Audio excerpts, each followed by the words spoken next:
dia masih termasuk E. coli ya. Jadi ada yang seperti itu, jadi strain ya.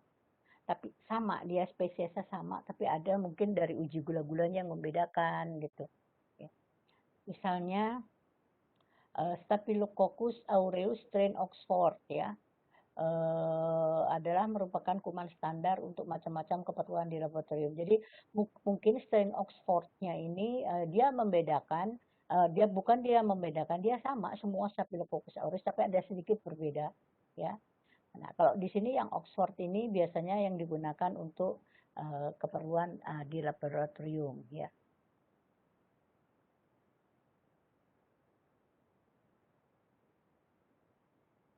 Kemudian jenis-jenis mikroba yang menimbulkan infeksi dari golongan tumbuhan adalah bakteri bersifat sel tunggal, ukurannya rata-rata 0,5 sampai beberapa mikron ya.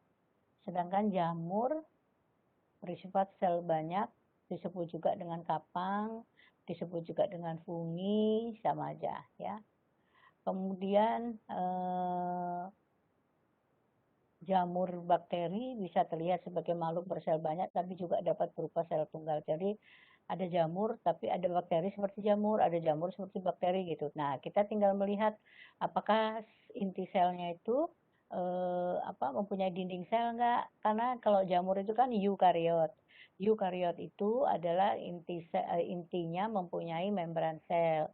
Sedangkan kalau prokariot adalah inti selnya tidak mempunyai membran sel, itu berbeda. Jadi misalnya jamur bakteri masih ragu gitu, dilihat aja intinya. Di intinya nggak ada membran, ini berarti dia termasuk ke dalam prokariot.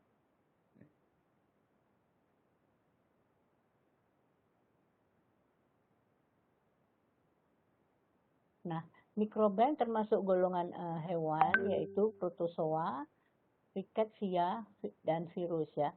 Nah, protozoa itu adalah umumnya bersifat sel tunggal, lebih besar sampai beberapa puluh mikron, sedangkan rickettsia adalah berukuran dari 200 sampai 300 milimikron. Nah, virus lebih kecil dari rickettsia, diantaranya ada yang tidak dapat dilihat dengan mikroskop biasa, tapi dengan menggunakan elektron mikroskop ya, yang sudah diketahui ukurannya adalah 10 sampai 150 milimikron. Nah, kebiasaan hidup mikroba itu ada yang bersifat autotropik dan saprofit ya. Autotropik yaitu pada umumnya hidup di air dan tanah, tapi ada juga yang beberapa spesies hidup tumbuh dalam zat organik dan karenanya tidak tergantung pada zat dari tempat dia hidup. Sedangkan saprofit adalah hidup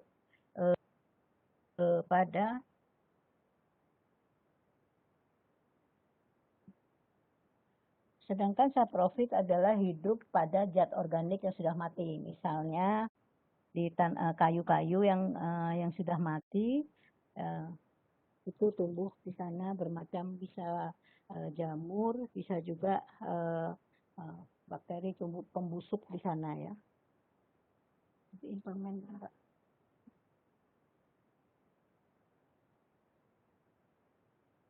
Nah, ini adalah ukuran ya. Jadi kita lihat di sini ini adalah jamur besar, ukuran ini adalah sporanya ya. Jadi ukurannya dari yang kecil hingga yang terbesar ya. Nah, kita bandingkan dengan bakteri ya. Di sini ada virus, ada apa di sini ya. Nah, ini sporanya ukurannya kecil. Kalau virus kan hanya punya RNA ya dia gitu. Jadi ini bisa dilihatkan pada ukurannya ada average diameter mikron, diameter dalam ukuran mikron ya. Jadi seperti ini. Nah, prokaryotik vs eukaryotik structure ini kita lihat di sini ya. Kalau prokaryotik sel yang termasuk sel prokaryotik itu ini dilihat tidak ada membran selnya, Jadi di sini cuma inti sel aja, jadi dia berenang-renang aja di sitoplasma ya, ada ribosom, kemudian dia mempunyai sel membran dan sel dinding sel ya. Nah, sedangkan kalau sederhana sekali kalau prokariotik itu, sedangkan kalau eukariotik itu contohnya adalah protozoa dan jamur ya. Itu kita lihat di sini intinya ini ada inti, ada nukleus, ada nukleolus, dan ada nuklir membran. Jadi ada membran intinya. Ya, itu yang membedakan antara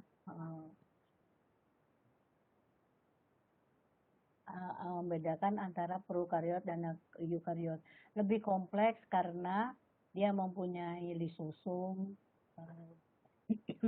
badan Golgi, kemudian mitokondria, mempunyai sitoplasma, mempunyai ribosom dan endoplasmik retikulum endoplasmik, serta mempunyai plasma membran. Jadi lebih kompleks untuk eukariot. Nah, manusia termasuk apa? Ya, coba dipikir sendiri manusia termasuk.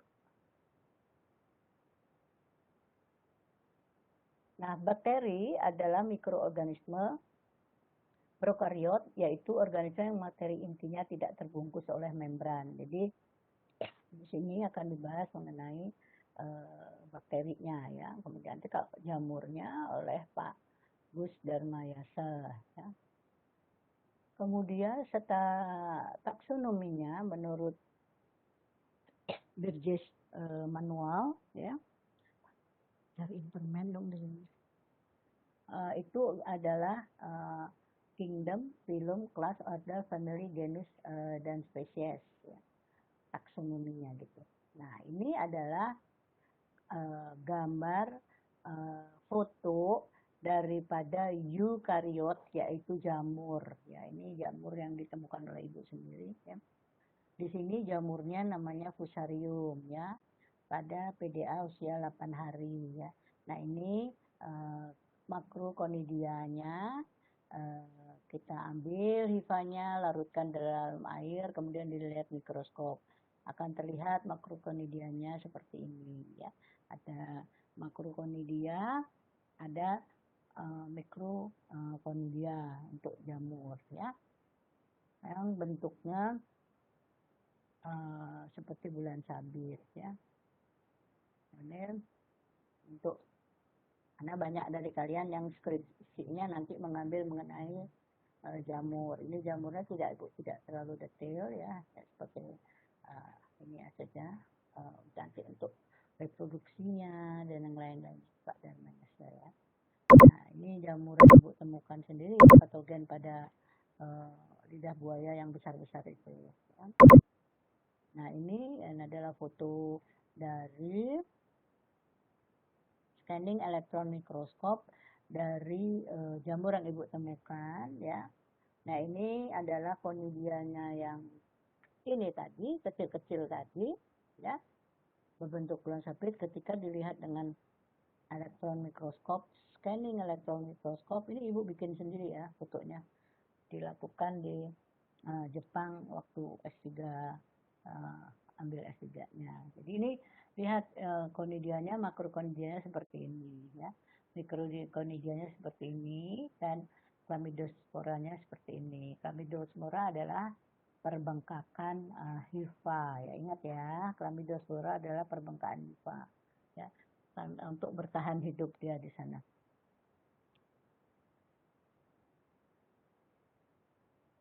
Nah, kemudian contoh itu tadi, nah ini kan contohnya adalah eukariot ya, artinya jamur atau fungi. Kemudian kita lihat pakai elektron mikroskop seperti ini struktur daripada makrokonidia dan mikrokonidia serta chlamydosporanya ya. Itu bedakan. Nah, sekarang kita lihat tadi kan ada jamur bakteri atau bakteri jamur ya. Itu contohnya adalah Streptomyces thermocarbamidus. Ini juga penelitiannya Ibu ya, yang Ibu temukan di perakaran lidah buaya ya. Nah, ini kita lihat dia adalah termasuk prokariot. Jadi kalau tadi Ibu memberi contoh eukariot, sekarang adalah contoh prokariot dengan scanning elektron mikroskop ya. Kita lihat bahwa si bakterinya juga mempunyai HIFA. Ya. Dia mempunyai HIFA dan tapi dia termasuk prokariot. Nah, ini dibuktikan dengan inti selnya, apa membran enggak ya. Nah, ini terlihat di sini adalah HIFA dari si siapa? Streptomyces ini adalah terdiri adalah kumpulan apa? Spora. Kumpulan spora. Jadi ini ada kumpulan spora gitu ya. Nah, kemudian di ujungnya terlihat ada spora yang tunggal gitu, atau dia sporanya membentuk rantai, ya, membentuk rantai. Ini membentuk rantai sebetulnya, tapi ada lihat di ujung. Di spora inilah namanya kalau di Streptomyces adalah conidia. Ya. Conidia ini di dalam conidia adalah adanya antibiotik. Nah, ini berhubungan sama kalian sama farmasi ya. Adanya antibiotik. Nah, di sini di hasil adanya antibiotik yaitu di conidia daripada Streptomyces. 70% antibiotik yang beredar di dunia ini dihasilkan oleh Streptomyces. Makanya orang berlomba-lomba untuk mengisolasi Streptomyces dari tanah ya, dari tanah atau dari mana? Dari air untuk mangrove juga di daerah mangrove juga ditemukan Streptomyces ya. Nah itu di dalam konidianya ini dihasilkan Streptomyces. Di mana kita isolasinya? Di mana Bu? Ya kita isolasi Streptomyces yaitu di fase stasioner pertumbuhan daripada bakteri ya. Nah konidianya ini ketika Ibu potong, jadi bisa nih memotong pakai deep cut freezing ya. Ini di Ibaraki University di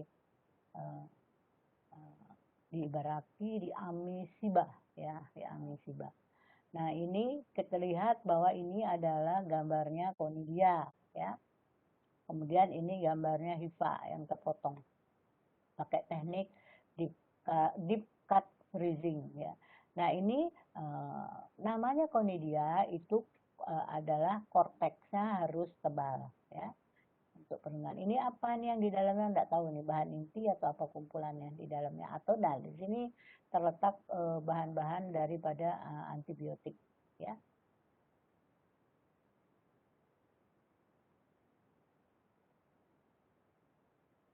Nah, kalau kita lihat tadi ini gambarnya cantik sekali ya, ini gambarnya conidia tadi, selalu dia berderet-deret demikian ya, berderet-deret gitu.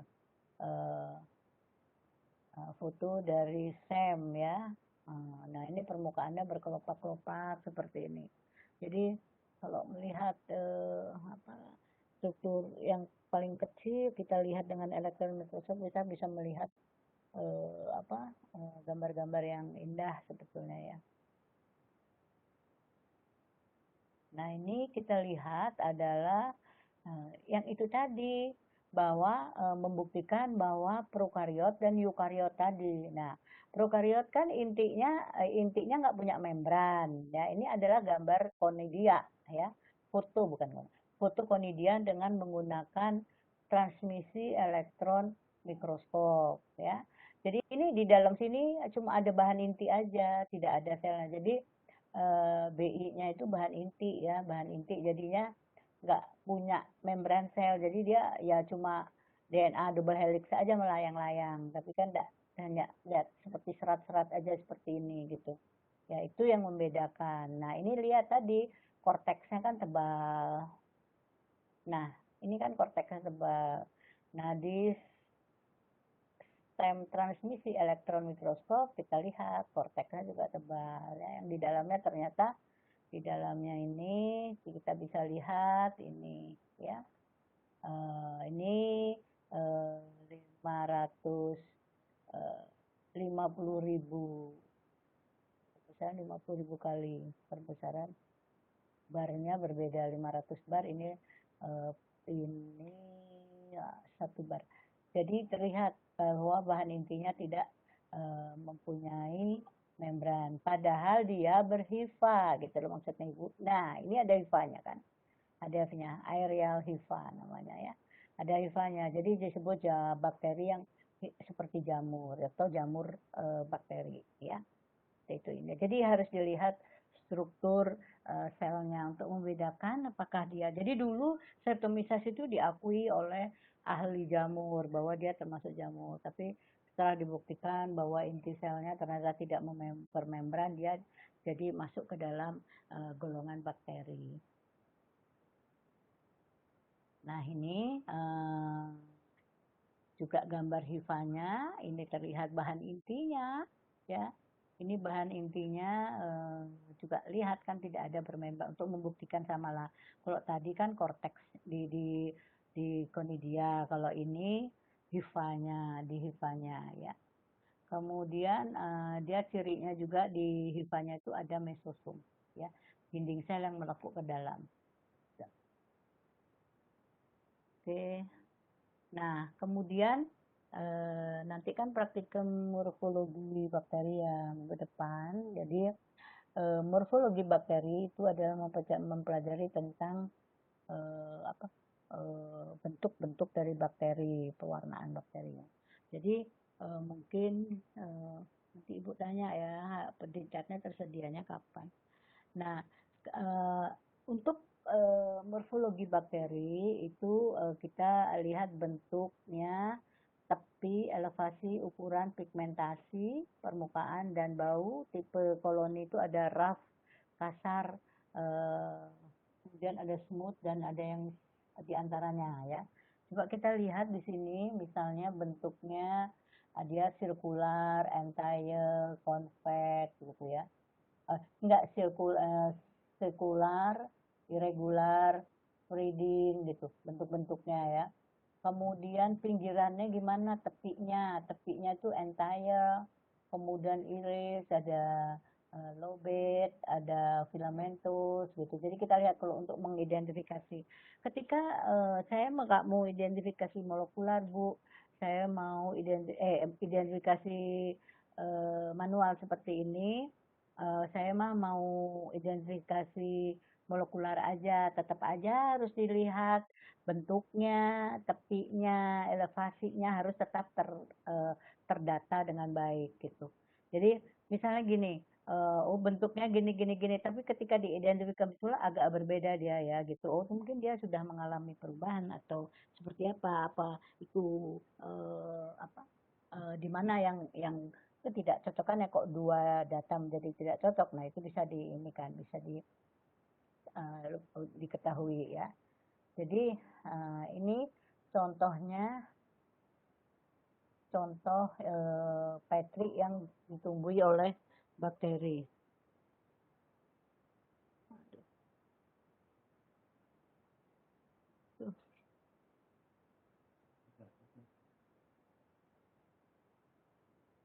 Nah seperti itu ya.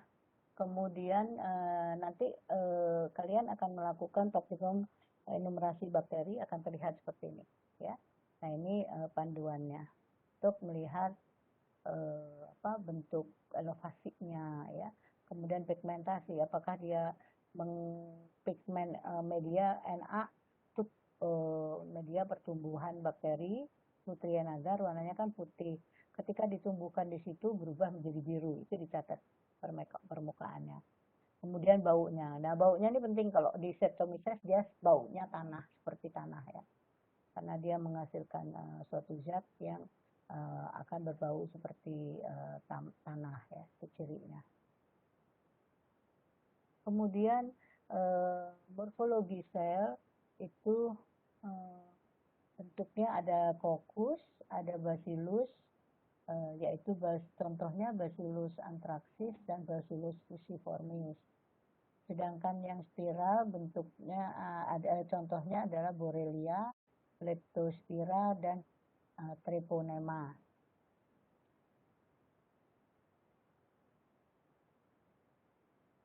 Nah ini adalah contohnya. Ini ada yang kokus ya, kokus itu kan bulat, single ya, kokus. Nanti ada diplococcus ya 2 ya, ada tetracoccus 4 ya. Ini ada tetracoccus, kemudian ada streptococcus ya berantai ya.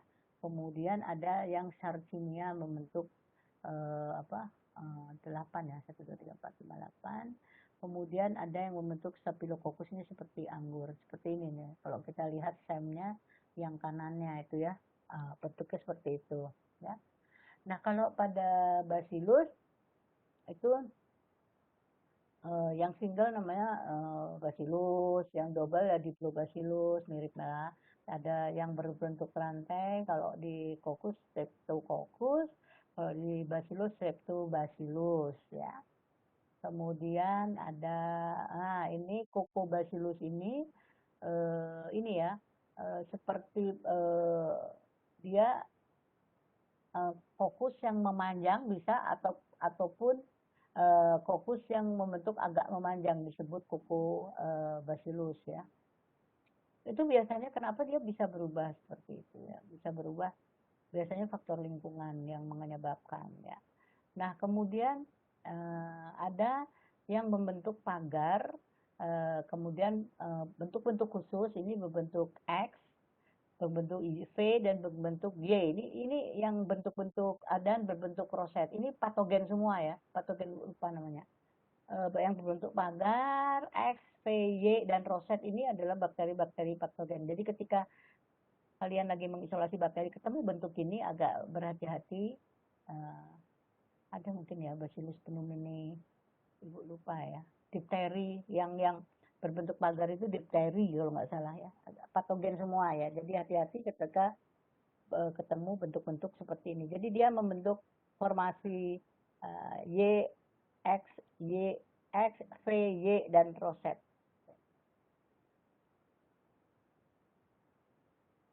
Kemudian berbentuk spiral ya, ada yang tunggal lengkungnya bervariasi. Jadi misalnya yang berbentuk tunggal spiral itu contohnya adalah Vibrio ya.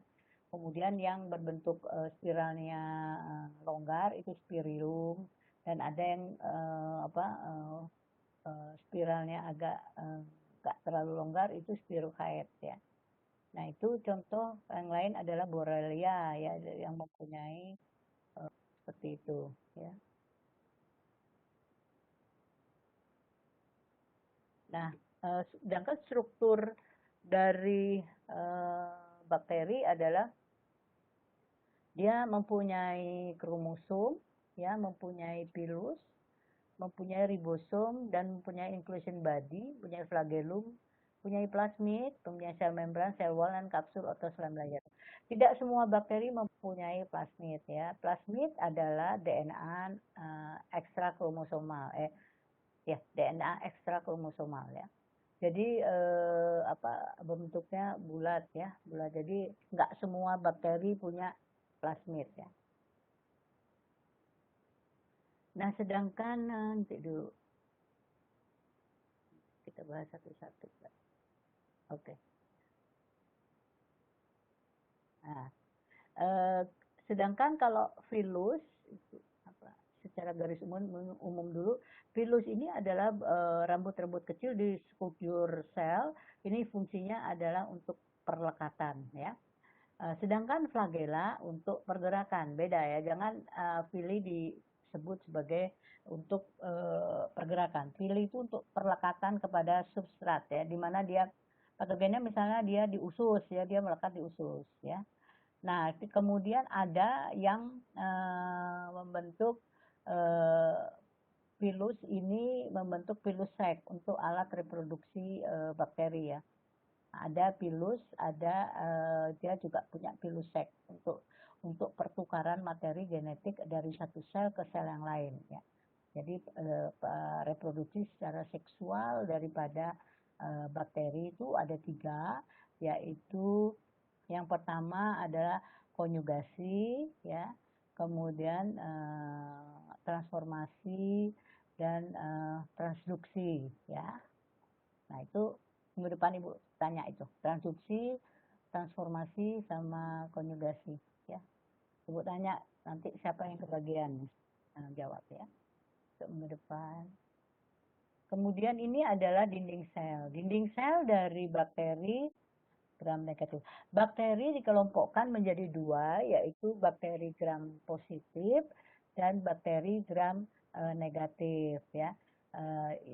Berdasarkan teknik pewarnaan gram ya. Penulisan gram ini harus besar ya, karena penemunya Pak Gram ya. Jadi misalnya melakukan pewarnaan gram, gramnya kecil, salah. Jadi dilakukan pewarnaan gram, gramnya itu G-nya gede ya, karena penemunya adalah Pak Gram. Nah, berdasarkan pewarnaan gram dari dinding sel bakteri itu ditemukan dua golongan bakteri, yaitu gram negatif dan gram positif ya. Jadi mana aja yang termasuk gram negatif bakterinya, mana aja yang termasuk gram positif ya. Ketika dicat pewarnaan gram itu ditunjukkan di sana ya. Nah, di gram negatif ini dinding selnya ada 3 ya, outer membran, peptidoglikan, dan kemudian outer membran, peptidoglikan, dan sitoplasmik membran. Sel membran sel dan membran sel ya. 3. Kalau gram positif itu cuma satu membran, yaitu sel wall aja, membran yang terdiri atas peptidoglikan yang tebal ya. Dilihat di situ, kalau kita lihat gambar peptidoglikannya, kita lihat dari kandungan peptidoglikannya itu karena si gram positif tidak mempunyai outer membran, yang punya outer membran cuma negatif ya. Jadi kita lihat di di peptidoglikan gram positif itu lebih tebal ya, lebih tebal dibandingkan gram negatif ya. Kalau kita lihat secara lebih detail lagi, itu kalau kita ingat roti sandwich itu kan berlapis-lapis ya, berlapis-lapis. Nah, itu ada peptidoglikan ini ada 8 lapis untuk gram positif. Terdiri atas ikatan N-asetil glukosamin dan N-asetil muramik asid, 6 dan 6 ya. N-asetil muramik asid dan N-asetil glukosamin. Ya, jadi ada ikatan antara ikatan 6 dan 6 dari peptidoglikan ya. Outer membran itu di sini ya ada lipopolisakarida yang menentukan sifat karena di liposakarida ini dihasilkan endotoksinnya. Jadi rata-rata gram negatif itu lebih banyak yang bersifat patogen dibandingin gram positif ya. Ini ada pilus, ada flagellum sama ya. Terus kemudian sitoplasmik ada, DNA ada, ribosom ada. Ini hanya sel wall, sel membran. Jadi yang membedakan adalah outer membran ya, sitoplasmik dan dia cuma punya satu aja sel wall aja ya, ada sel wall daripada ininya membran selnya ya. Nah, bakteri gram positif itu komposisinya lipidnya 1-4% ya. Dia ada peptidoglikan yang tadi ya, ada asam teicoat ya. Kemudian peptidoglikan itu kemudian dengan rantai panjang polisakarida terdiri atas ini yang Ibu terangkan tadi ya. Jadi mengandung N-asetil glukosamin dan N-asetil muramik asid itu 80%. Kemudian ada asam teicoat dan ada antigenik lebih rentan terhadap penisilin dia ya. Jadi kalau di gram negatif tidak punya asam teicoat ya, tidak punya. Asam teicoat ini fungsinya masih mungkin sekarang sudah ada fungsinya untuk apa ya. Nah, kalau gram negatif itu dinding selnya tipis ya, komposisinya matiin dong Pak, tolong Pak. Matiin komputer. Bisa ya? Tolong. Itu lipidnya 1 sampai 22%, peptidoglycannya cuma 10% dan asam teichoatnya nggak ada, ya, nggak punya. Nah, kemudian outer membran ya, di outer membrannya ini sebelum peptidoglikan ya, outer membran ini terdiri atas lipoprotein, fosfolipid bilayer, dan trialimeric trimer (LPS) lipopolisakarida. Nah, inilah lipopolisakarida ini menghasilkan endotoksin ya, terdiri atas O polisakarida, O antigen, dan core polisakarida.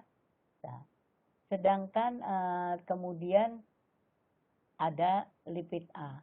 Nah, kalau di LPS itu di O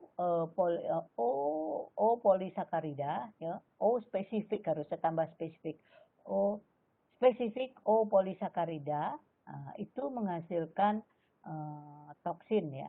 Nah, spesifik O polisakarida setiap bakteri ini mempunyai panjang, jadi mempunyai komposisi kimia yang berbeda-beda sehingga toksin yang dihasilkan oleh bakteri akan berbeda-beda ya. Nah, seperti itu. Makanya dia bisa digunakan untuk identifikasi daripada endotoksinnya tersebut di LPS-nya itu ya. Nah, kemudian core polisakarida tidak ada fungsinya ya. Kemudian lipid A ini fungsinya adalah menimbulkan gejala. Jadi misalnya tipes ya, lipid A ya menimbulkan demam, panas tinggi gitu. Terus apa? Mual, muntah itu kerjaannya lipid A ya.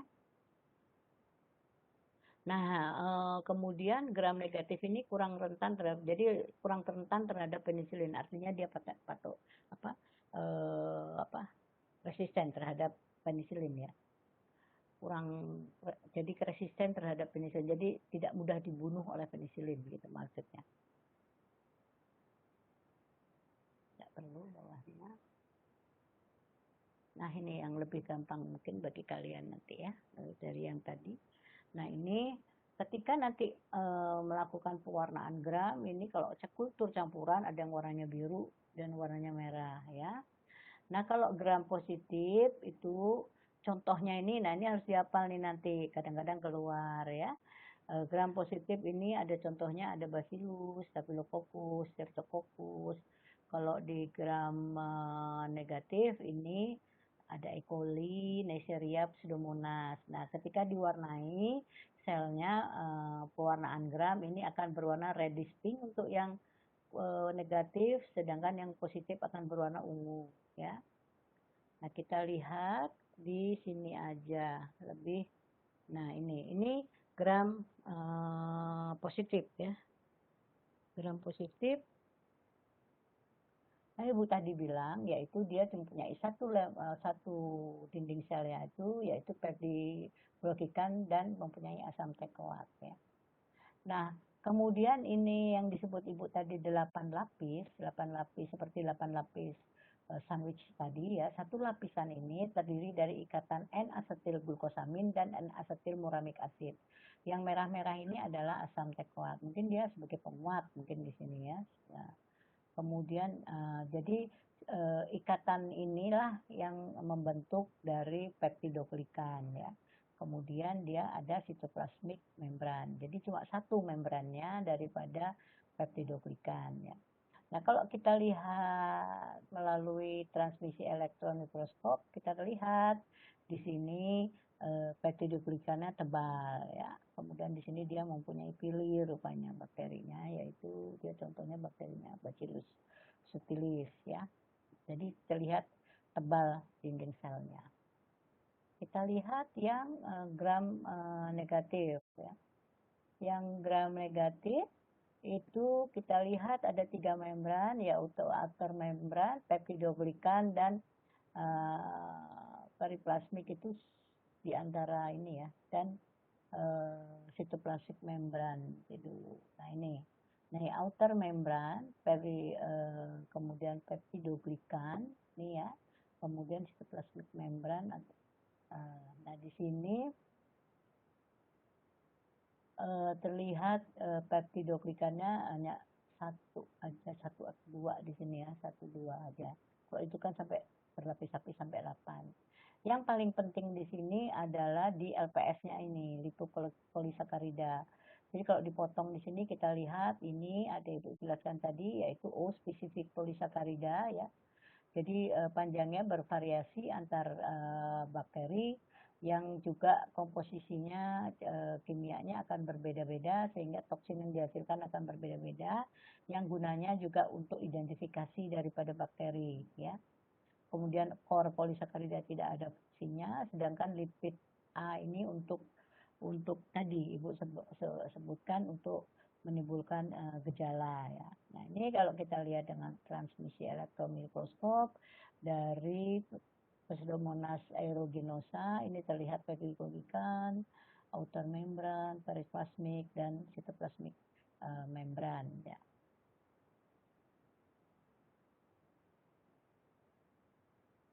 Nah kemudian ini hampir sama dengan tadi. Nah ini membran sitoplasma ya. Membran sitoplasma itu terdiri atas sepertiga lipid dan 2/3 protein. Lipid dibutuhkan untuk menimbulkan kelenturan daripada dinding sel. Kalau tidak ada lipid, berarti kaku lebih mudah diserang oleh dibunuh, karena dia lebih rentan retak ya untuk dimasuki antibiotik atau apa ya. Jadi lipidnya ini kolesterol juga namanya ya. Kolesterol ini digunakan untuk kelenturan daripada dinding sel ya. Kemudian kalau ini kelenturan dari membran ya, membran sitoplasma. Kemudian ada barier merupakan barier osmotik, pengaturan keluar masuknya zat makanan yang bersifat semi permeable, yaitu diffusi pasif dan transfer aktif dari konsentrasi rendah ke tinggi, tinggi ke rendah ya. Tinggi ke rendah yang benar ya. Kemudian tempat inisiasi sintesis dinding sel mengandung sistem sitokrom dan fosforilasi oksidatif penghasil energi, serta mempunyai sistem transport membran ya. Kemudian mempunyai sistem yang bersintesa bermacam polimer, memproteksi terhadap antibiotik, metal dan metal toksik dan ATPase, serta bersifat lipid bilayer. Ini nanti diterangkan lebih detail lagi, lebih mendalam oleh Pak Yan Ramona sebelumnya. Tapi nggak tahu karena udah berubah topik ya, berubah topik daripada RPS-nya ya.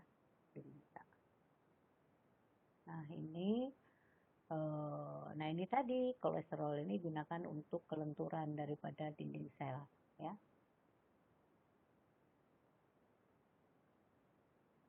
Nah sedangkan mesosom yaitu dinding sel invaginasi ke dalam dari membran sitoplasma ya, mengontrol pembentukan septa dalam pembelahan sel dan tempat perlekatan kromosom, itu mesosom ya. Kemudian sitoplasma, nah ini di sitoplasma ini ada ribosom ya. Ribosom ini 90% terikat pada membran sitoplasma. Nah, kalau pada bakteri itu adalah ribosomnya adalah 70S ya. S-nya ini adalah Seedberg ya satuannya. Seedberg itu penemunya Pak Seedberg ya. Makanya S-nya hurufnya gede ya. Nah, ribosom itu ada unit besar dan unit kecil ya, large ribosomal subunit dan small ribosomal subunit ya. Yang ukurannya adalah 30S dan 50S ya. Yang large malah 30, yang small malah 50 ya. Kemudian yang 30 ini ketika terdiri atas 30 kalau nggak salah, Ibu lupa ya, 5, 16, dan 23 S-nya, RNA-nya ya. Kalau yang 50, oh ya gini, enggak, bukan, maksudnya 30S ini terdiri atas 16 sRNA, kemudian 50S ini 23 dan 5 sRNA. Nah, dari ketiga RNA ini yang digunakan untuk identifikasi molekular bakteri adalah digunakan 16 sRNA.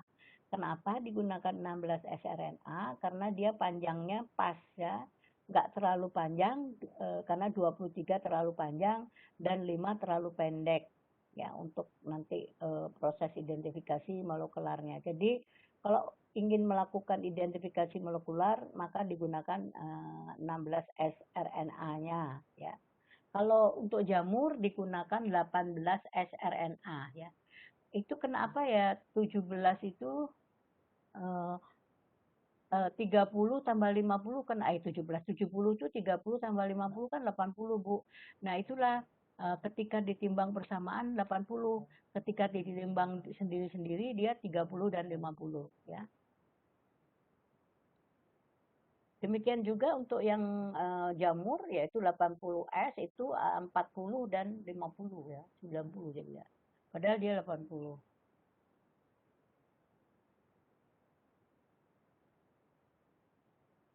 Kemudian di nukleus itu hanya ada DNA atau kromosom haploid, kemudian di granula sitoplasma itu ada cyanopsin glikogen, kemudian PHB, granula metakromik, dan plasmid. Kemudian ada juga badan inklusi itu tidak ada gunanya ya, karena misalnya bakteri itu ada di daerah, hidup di daerah yang tercemar metal, maka lama-lama di dalam tubuh selnya ada badan ada butiran-butiran metal lama-lama ada, itu disebut badan inklusi, jadi tidak ada gunanya.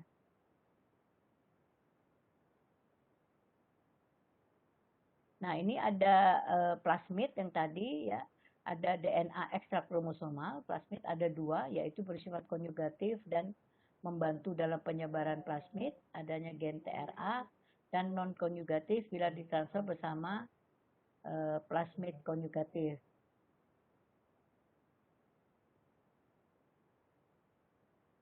Nah, kompatibilitasnya pada satu sel bakteri dapat mengandung lebih dari satu plasmid yang berbeda. Contohnya E. coli, sedangkan inkompatibilitasnya salah satu akan lenyap.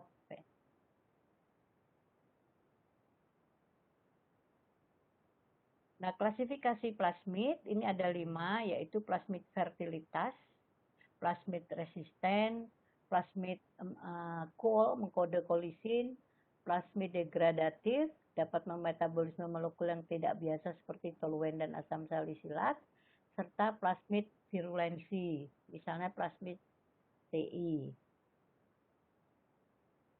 Kemudian pili ini adalah merupakan benang harus yang melekat pada membran sitoplasma ya. Nah, itu merupakan faktor virulen utama. Juga ada yang merupakan faktor virulen utama, tapi sebagian besar adalah sebagai untuk alat perlekatan ya, sebagai adesin mengikat pada reseptor spesifik sel atau jaringan manusia. Jadi dia untuk melekat di sana ya. Kemudian ada pilisek ya, kemudian pili F pili atau sek pili ya, itu bakteri jantan, ibu juga ngerti ada bakteri jantan apa betina ya. Kemudian dia pili ini pendek, banyak, dan kecil, lebih kecil daripada flagella ya. Proteinnya namanya protein filin dan bersifat antigenik ya. Nah, ini ada pilisek namanya pilusek ya, pilusek. Ya, dia untuk konjugasi tadi. Ya.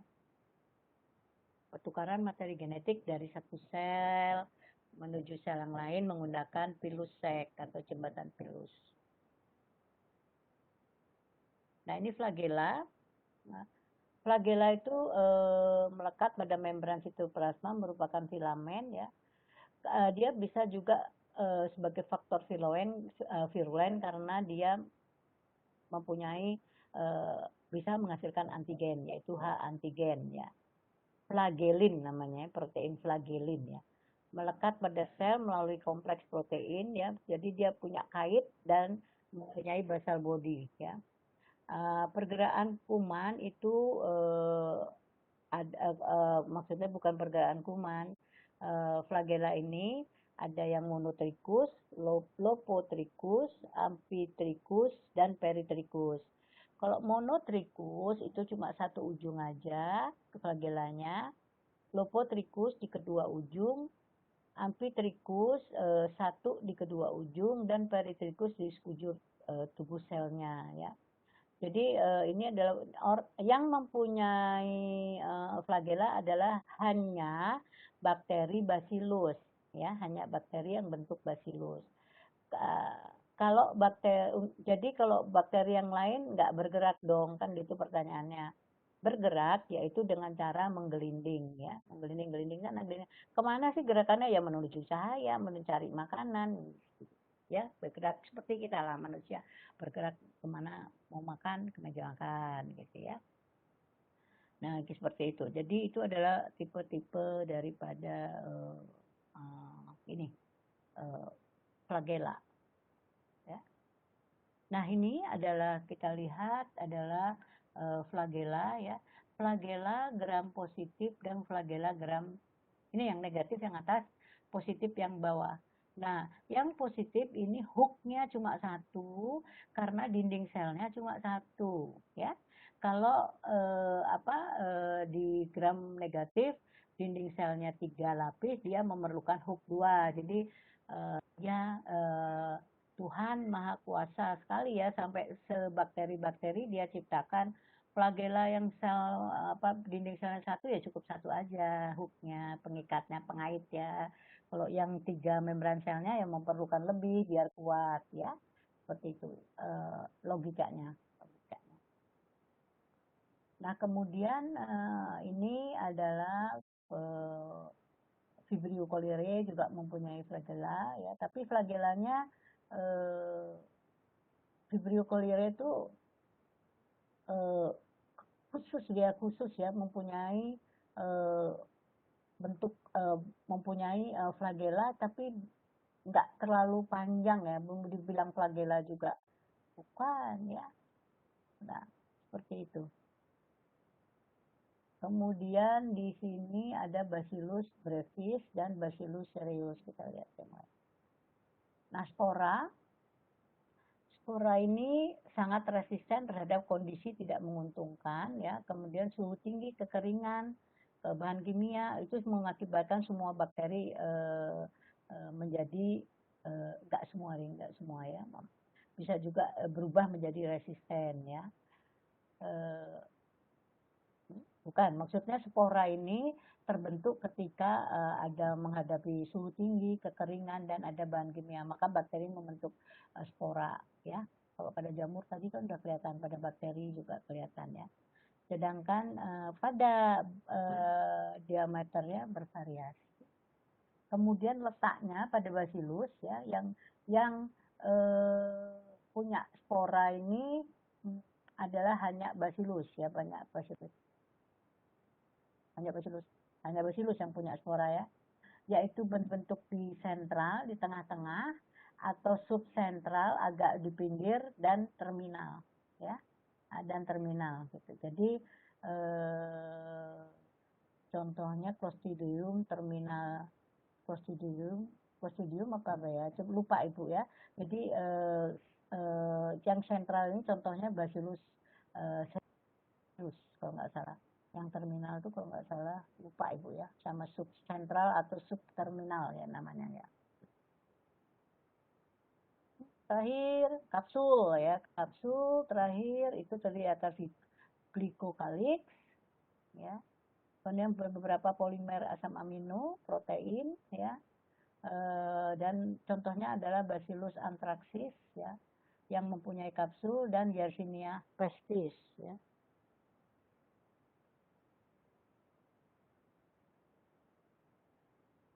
Lihat dulu. Nah, kemudian fungsi dari kapsul ini sebagai proteksi sel dari fagositosis dan infeksi virus, kemudian merupakan faktor virulen utama, ya. Kemudian penghindaran enzim lisosim melalui komplement, ya. Kemudian proteksi bakteri anaerob dari toksisitas U2 dan mempunyai keantigen. Di sini ada yang berbentuk slime layer. Slime layer itu kapsulnya agak cair dia, ya, agak seperti lendir, tapi ada yang sudah disebut kapsul dia lebih padat. Tapi semuanya disebut sebagai kapsul. Fungsinya adalah untuk memproteksi. Ketika bakteri itu gram negatif, mempunyai kapsul, mempunyai spora, ya patogen banget berarti, ya. Seperti bakteri pada paru-paru itu adalah dia mempunyai kapsul yang berlendir. Jadi oleh sebab itu kan lendir, yang orang sakit paru-paru biasanya memuntahkan ada lendir-lendirnya, ya. Nah, ini untuk memecah lendirnya, dan itu memerlukan pengobatan yang lama rata-rata untuk penyakit paru-paru. Demikian kuliah hari ini, ya. Selanjutnya kita berikan minggu depan. Halo, suara Ibu masih terdengar kan? Masih, Bu. Masih. Oke. Masih terdengar, Bu. Absennya udah di-share ya, Lucy? Udah, Bu. Udah. Ini kenapa ya semuanya gambarnya hashtag ini emang gitu ya? Apa komputer Ibu ya? Mungkin dari komputer Ibu. Oh gitu. Hashtag misalnya jadi buletan gitu. Kemudian ini. Coba salah satu, coba Lucy start videonya, bisa nggak Ibu sambil ngecek nih? Oh ya, saya start sharing. Videonya. Oke.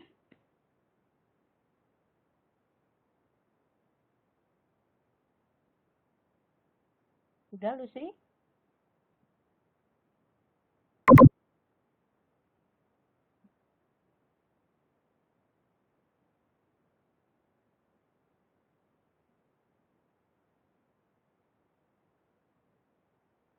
Halo?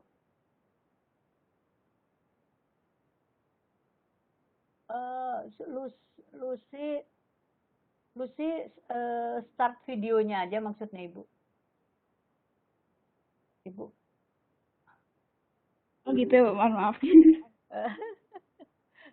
Biar bisa terlihat nggak video kalian gitu. Coba semua di start videonya, coba bisa nggak? Oke, bisa. Berarti ini Lucy. Ibu sambil kenalan ya. Lucy yang lainnya bisa semuanya. Sehat semua ya. Oke. Alhamdulillah sehat, Ibu. Sehat. Oke, ini masih ada yang di luar Jawa, di luar Bali ya semuanya. Oke, sampai sekian ya.